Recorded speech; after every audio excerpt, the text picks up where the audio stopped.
Thanks to Nebula for sponsoring this video. Electric bikes are becoming increasingly popular. Passengers travel over 300 billion kilometers on them every year, largely in Asia. This is my bike.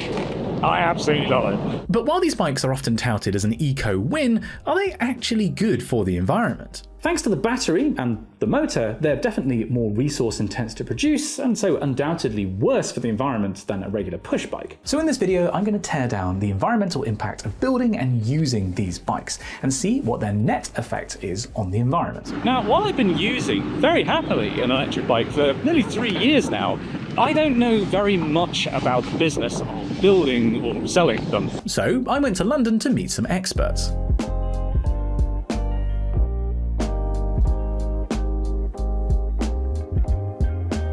My name is Richard Beach. I am a co-founder of Electroheads. We are e-mobility specialists, mainly specializing in electric bikes and electric scooters. We have a YouTube channel with around 100,000 subscribers where we review electric cars, electric scooters, and electric bikes. And we also have a website where we sell electric bikes and electric scooters. We are in our office slash showroom slash kind of filming studio, which is in London Bridge. Electroheads had an impressive selection of e-bikes available, so I thought we could go for a spin and talk about why people were buying them. I've got to say, these look really quite fun. These are fat tyre bikes. Usually the fat tyre bike has a 20-inch tyre, bit of a kind of motorbike feel to riding it. It's such a different experience from like a commuter bike because it's just so squishy. It feels like you're riding a cloud.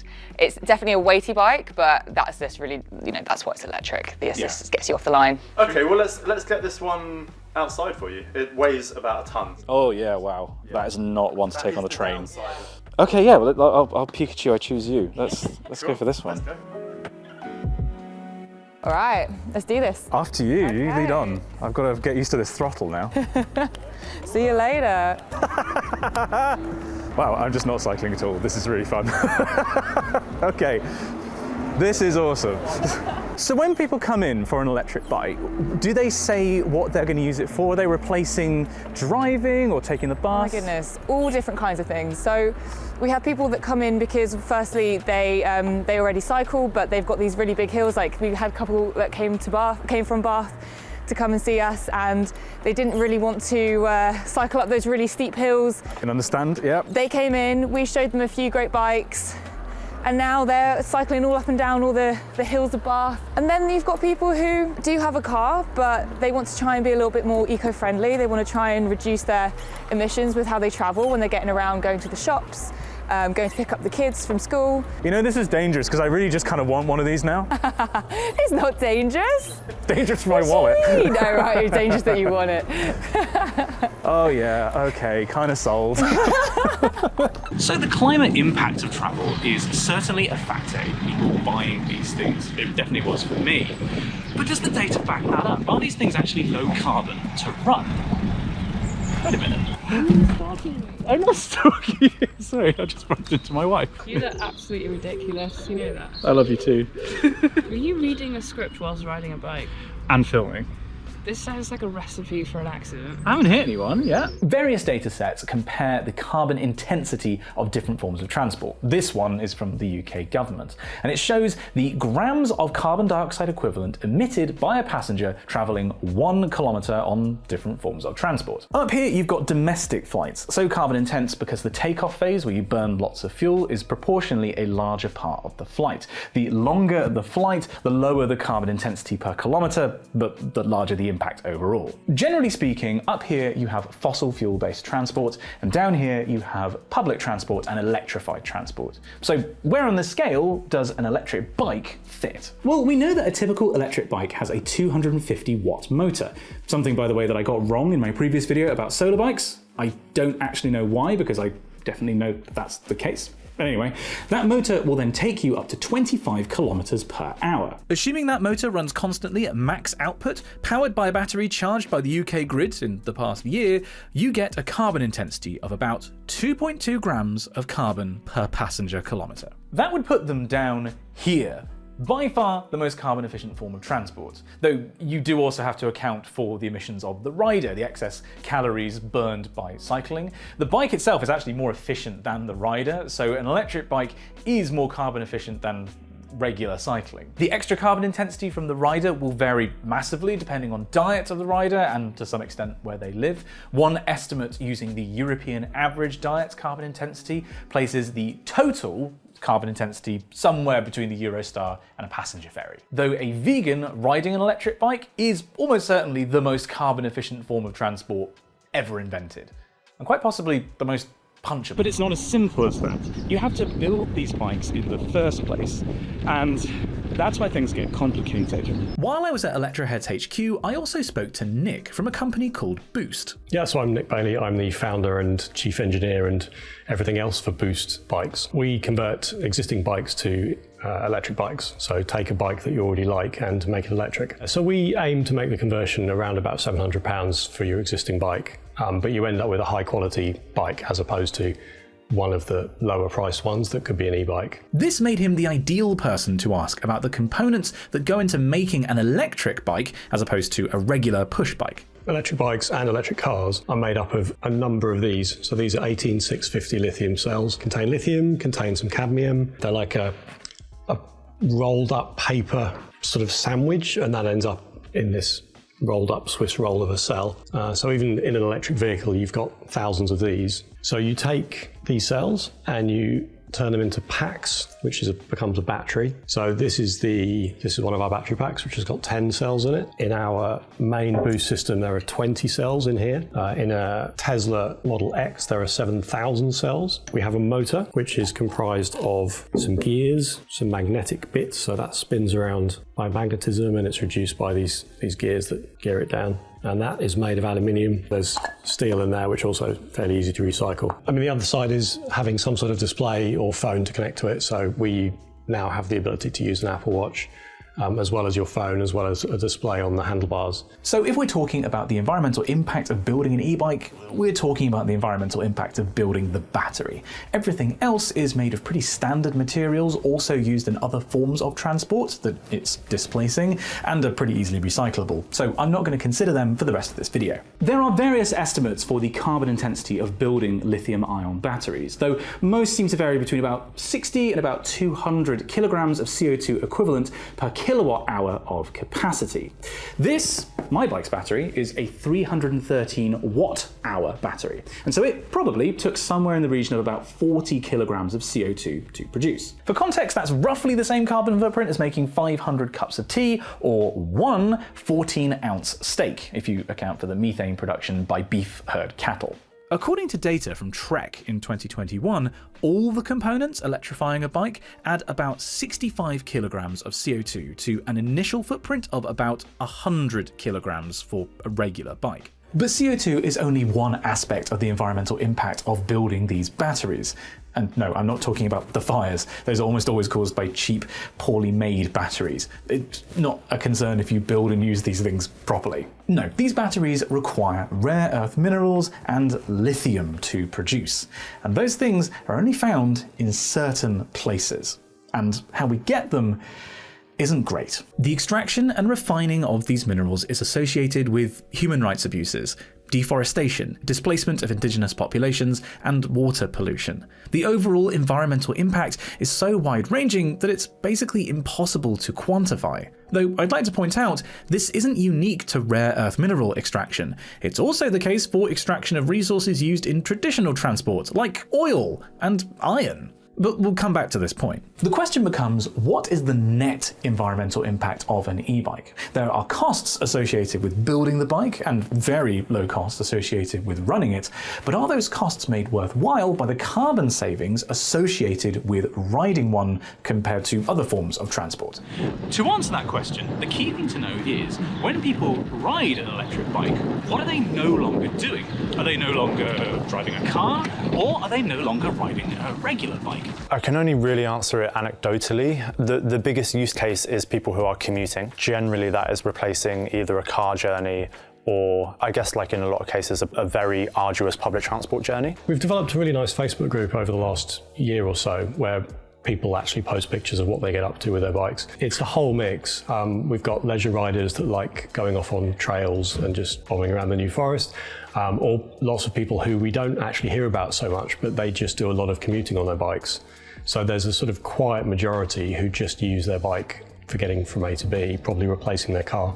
This matches with the academic literature. Based on the studies I could find, it's not as simple as people now ride e-bikes instead of regular bikes. In the UK specifically, most e-bike commuters previously commuted by car, while in the Netherlands, most e-bike trips substituted conventional bike trips. And there's a similarly complicated picture for leisure users too. Generally speaking though, if you live somewhere with a dominant mode of transport, that's what will be displaced by people buying electric bikes. So if you live somewhere where everyone drives their own car, that's what people will stop doing as much if they buy an e-bike. But ditto if you live somewhere with lots of public transport or somewhere with lots of cycle infrastructure. So unless you're lucky enough to live somewhere with lots of cycling infrastructure, damn you Netherlands! E-bikes replace more carbon-intense forms of transport, and so they earn back their pretty modest carbon cost of production very quickly.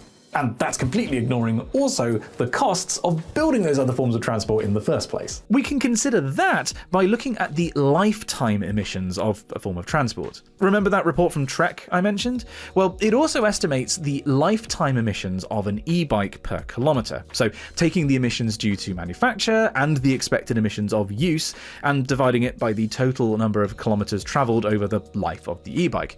Doing that reveals an overall lifetime carbon intensity that is lower than the lifetime carbon intensity of a regular bike. By this estimate, while e-bikes are more carbon intense to produce, that's more than balanced out by their lower emissions of use per kilometre than a regular bike.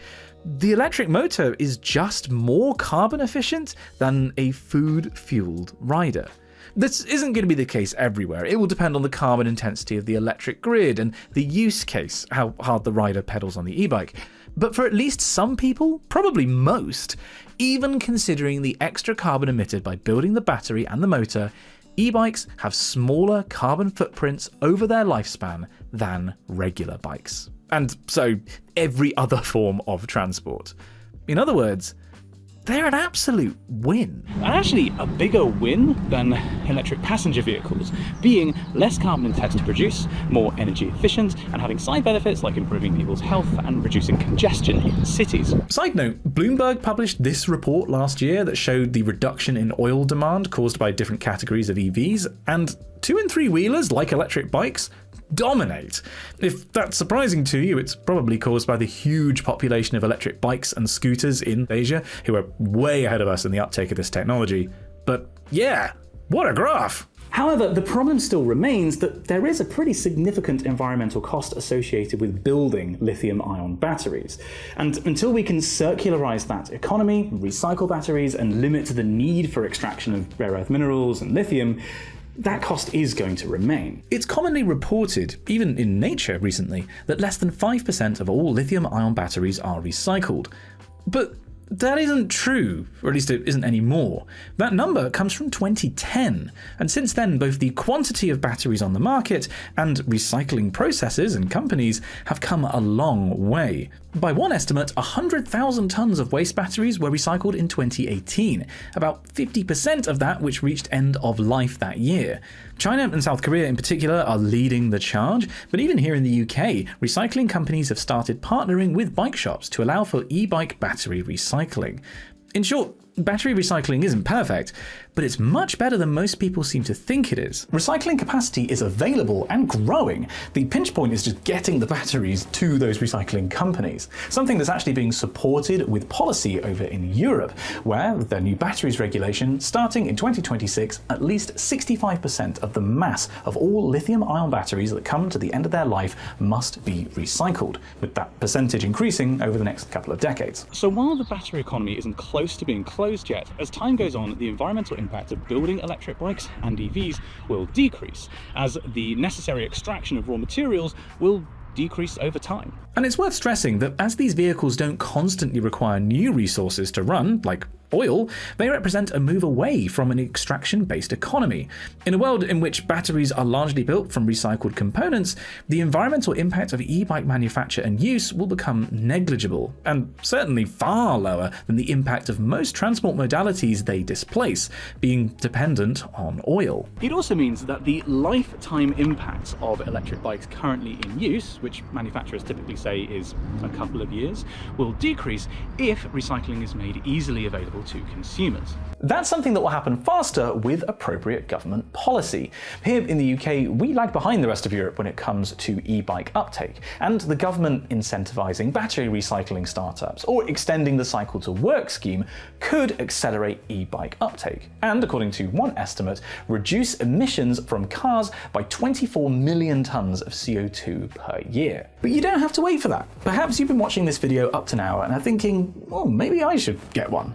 And I think you should. We've had emails and stories from people who they want to start exercising a little bit more, and the barrier to entry for where they are in their life at that point is perhaps too high on a pedal bike. And they message us a little while later to say, like, I've lost 2 stone just by riding my e-bike around Cornwall. You know, they can just get to places that previously weren't easy for them to get to, or they would have to take a taxi, or they would have to drive their car. The main thing we hear from people who buy e-bikes from us is there's a sense of independence to having an e-bike in a city that you don't get with other modalities. The thing that I like about e-bikes mostly is how people get on them, and they come back with a big smile on their face. Like, it's actually fun, so you get to do something that feels environmentally responsible, but also it's really fun to be on this thing that's just a lot more interesting to ride than a normal bike. I think that's the thing people forget when they talk about e-bikes, is they are just fundamentally really fun. They're just fun. They put such a smile on your face. Everybody who comes into our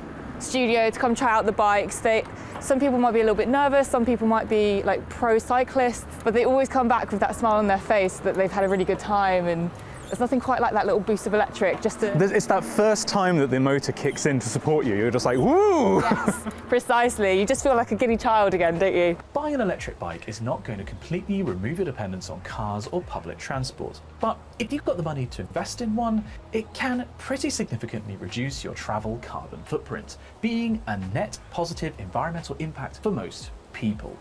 On top of that, they get you slightly fitter, and perhaps this is the biggest thing, they're really fun. You know what else is fun? This. The original Game Boy was launched in 1980. My friend Brian made this awesome video about how the Game Boy was engineered.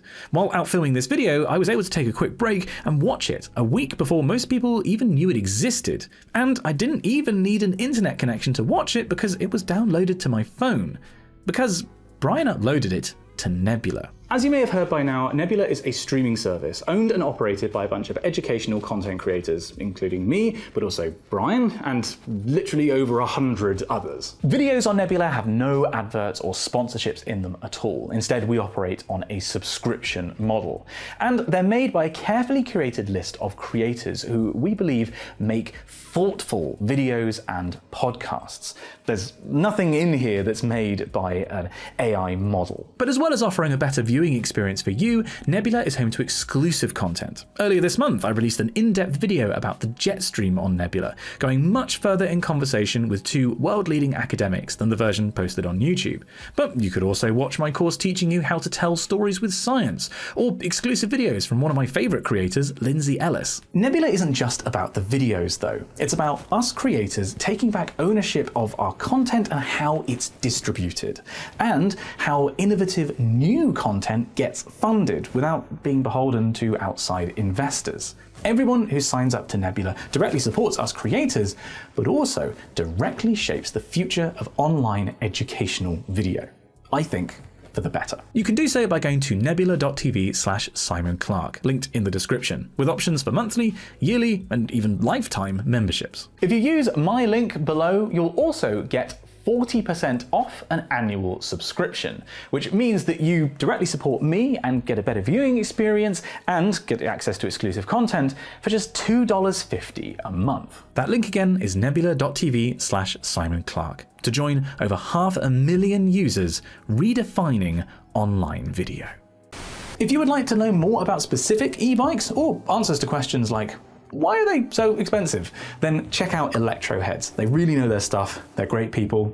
Thanks for having me. Thanks also to Nick from Boost for chatting with me, and Colin from Ampere, although technical difficulties meant sadly I couldn't use your footage. Sorry. Do check out Boost if you'd like a conversion kit for your existing bike, or Ampere for a range of really high quality electric bikes made down in Devon. Thanks also to these people who are my wonderful executive producer. Oh my god! Perhaps let's do it like this instead. Thanks must go to my executive producer patrons over on patreon.com/SimonOxFizz. If you like the stuff I make and you'd like me to make more of it, and if you'd like more of it, if you'd like exclusive content, including a behind the scenes vlog every month, and the opportunity to vote on a video topic a month, then consider supporting over on patreon.com/SimonOxFizz. That'll also be down in the description. And thank you for watching. If you'd like something else to watch next, then here's 2 videos I prepared earlier. That just leaves me to say thank you again for watching. I'll see you in the next one.